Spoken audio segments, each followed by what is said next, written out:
Imagine graduating from university with excellent grades, an impressive resume, and hundreds of social media followers. Yet having nobody you feel comfortable calling when you're struggling.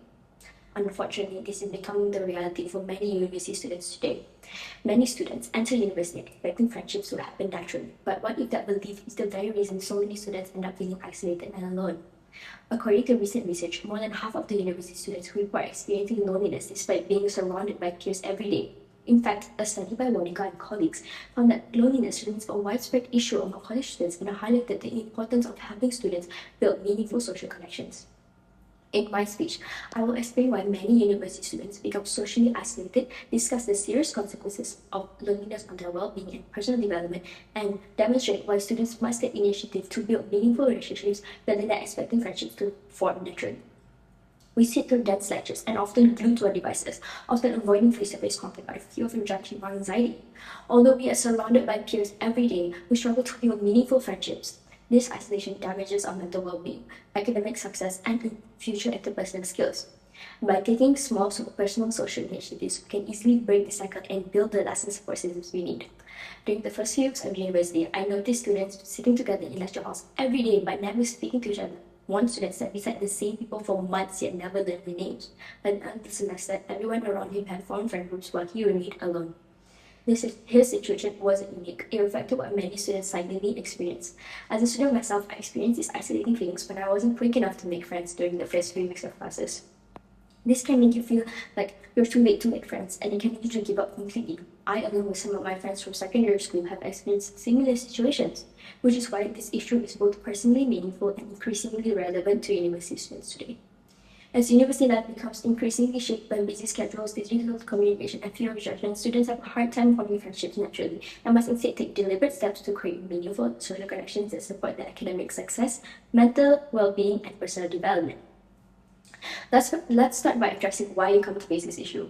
Think about if you've ever wanted to start a conversation with someone in class but decided not to. Most of us experience that moment. As university students, we must recognize the barriers that can lead us to feelings of social isolation.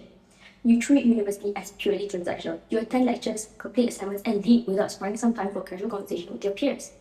Lack of friendly conversation or light-hearted banter will leave you feeling alone and unobstructed from forming meaningful connections. You will graduate with impressive resumes but no lasting friendships. Without a real social circle, you never develop basic social skills such as reading tone, handling disagreement, and collaboration under emotional tension. Interviews feel like interrogations, and teamwork feels exhausting. Over time, this transactional approach to university life prevents meaningful friendships from forming and leaves students feeling disconnected from the community that could provide support, encouragement, and a sense of belonging. This is supported by research by Chen Zhao and Wang that found that peer support plays an important role in reducing loneliness among students. When university students focus solely on academic demands, they neglect opportunities to build supportive relationships. They may become more vulnerable to feelings of loneliness and isolation. The next issue is digital replacement of in-person connection. You'll communicate with your high school friend through group chats, social media, and gaming, which feels simple and convenient. This substitutes for the higher and real effort of initiating face-to-face conversations with strangers on campus. When a group project requires meeting in person, you feel anxious and out of place. Meanwhile, your high school friendships have faded into distance, leaving you with either new or old connections. As a result, students may become increasingly disconnected from the people around them.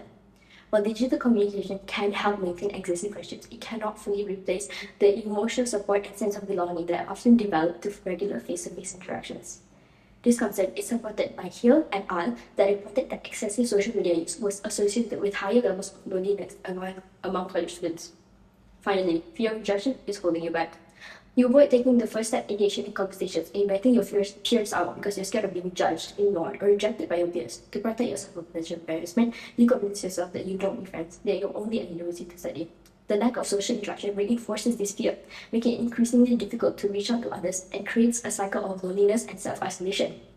Without a support system to provide encouragement and perspective, minor setbacks can feel overwhelming and may be interpreted as evidence that you are unlikable or do not belong. Research by Shuai, Guy, and Wei suggests that fear of negative evaluation can contribute to social anxiety among university students. In other words, many students avoid reaching out to others not because they do not want friendships, but because they fear of being judged or rejected. What can you do to combat this issue? The most effective way to overcome social isolation is by taking initiatives to form deeper, more meaningful connections. You should actively take small social initiatives to build meaningful friendships instead of waiting for others to approach you. This approach is supported by Monica et al. who emphasized that creating opportunities for meaningful interaction can help students develop stronger social connections and reduce feelings of loneliness. This includes intentionally starting short conversations with classmates and groupmates and turning them into more than just acquaintances, and creating regular routines that help encourage repeated interaction. Start small. For example, asking a classmate about a lecture, creating a familiar face, or offering encouragement before an exam. These interactions help students become more comfortable communicating with others. You should then make use of the relationships that you already have through classes, labs, group projects. Rather than limiting your conversations to academic matters, you can engage in casual conversations, study together, invite them out for lunch or coffee after class, and spend time together outside of academic settings. This solution requires very little financial cost because most activities take place during existing university facilities. Conversations can occur before or after lectures, during lab sessions, or while studying in the library, or even while eating on campus. Students may choose to buy coffee or eat out together, but these expenses are totally optional. The time commitment is also minimal. Small conversations may only take a few minutes, while regular study sessions can be incorporated into time already despite academic work. As a result, the solution is both practical, affordable, and easy for most university students to implement. So why does this matter? Taking these small initiatives can have a significant impact on our university experience. This can lead to a more effective and efficient work-life balance as a student. One of the most valuable outcomes of building meaningful connections is the development of stronger interpersonal skills. By being proactive, you gain better interpersonal skills and can help you build your future careers. Small interactions reduce the pressure of making friends immediately and help you become more comfortable talking to others. Over time, these repeated conversations can increase confidence, improve communication skills, and create opportunities for deeper and long-term friendships. As equally important is the positive impact these relationships can have on academic performance. This requires very little extra time because you are building friendships with people that you already see in classes, labs, and group projects. This makes it especially effective if you have overloaded schedules. As a result, students can enjoy the benefits of meaningful social connections while maintaining their academic commitments, while making this solution both practical and sustainable.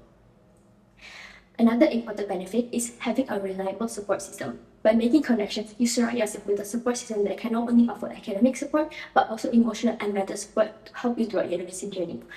Students can build meaningful friendships with people they already see regularly, making social connections feel more natural and less intimidating. These friendships also provide emotional support, companionship, and academic collaboration. As I reach the end of my speech, I have hoped that I have shown you guys the meaningful friendships that are not simply a bonus of university life, but an essential part of academic success, emotional well-being, and personal development.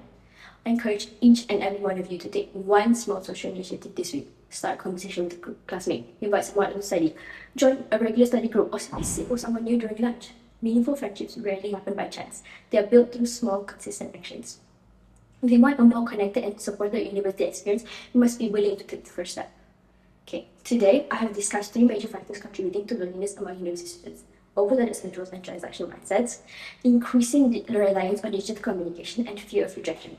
To address these challenges, we must take small social initiatives to build on existing academic relationships, strengthen acquaintances into friendships, and create more opportunities for in-person interaction.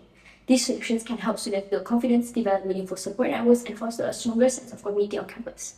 To conclude my speech, I would like to leave you all with a reminder. University is more than a place to earn a degree. It is an opportunity to build relationships that can support and shape us for years to come. These friendships we form today can become our future support systems, professional networks, and lifelong friendships. So instead of waiting for a connection to find you, be proactive and make the first move. Thank you so much.